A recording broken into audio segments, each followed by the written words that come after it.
ବାବୁ ଗୋଟେ ମାନେ ସାଙ୍ଗେ ମତେ କହିଦେଲେ କି କେବେ କହ କେବେ ଯିବା କେବେ ସୁଟିଂ କରିବା। ବାବୁସାନ খুব ভালো লাগে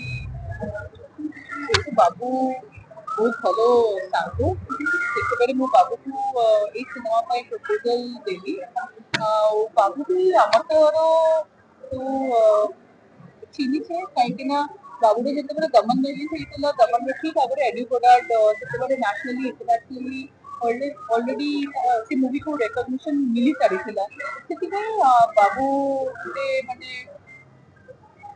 ସାଙ୍ଗେ ମତେ କହିଦେଲେ କି କେବେ କହ କେବେ ଯିବା କେବେ ସୁଟିଂ କରିବା ତ ଆଉ କଣ କହିବି ପିକ୍ଚରରେ ଆମେ ଦେଖିବାକୁ ଚାହୁଁଛୁ ବାବୁସାନକୁ ନେଇକି ଗୋଟେ ସ୍ୱତନ୍ତ୍ର ଫିଲ୍ମ ବାହାରିଛି ଆଗକୁ। ନିଶ୍ଚୟ ନିଶ୍ଚୟ ନିଶ୍ଚୟ ହବ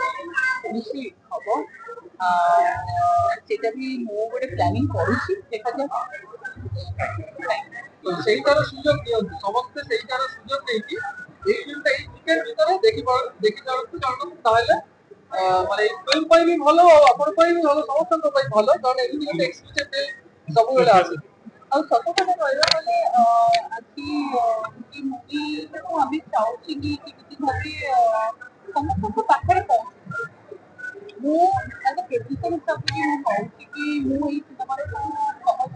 ମୁଁ ଲାଭ କରିବି ମୁଁ ସେଇ ସବୁ କିଛି ଦେଖିବି ମୁଁ just ଚାହୁଁଛି କି ଗୋଟେ ଲୋକ ଏଇ ସିନେମା ଦେଖୁ ଆଉ ଏଇ ସିନେମାର